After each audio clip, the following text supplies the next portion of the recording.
At ito na yung uunahin nating ilalatag sa ating lutuan. Tsaka natin ilalagay itong mga sibuyas, mansanas, luya, at yung ating manok. More luya sa ibabaw ng manok. Lagyan natin ng asin. Gusto kong lagyan ng kaunting patis at paminta. Takpan natin at lulutuin natin ito ng 45 minutes sa katamtamang apoy lang.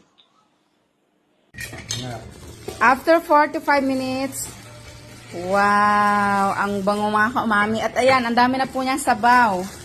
Galing sa ating mga gulay at sa sariling juice ng manok. Tikman na natin.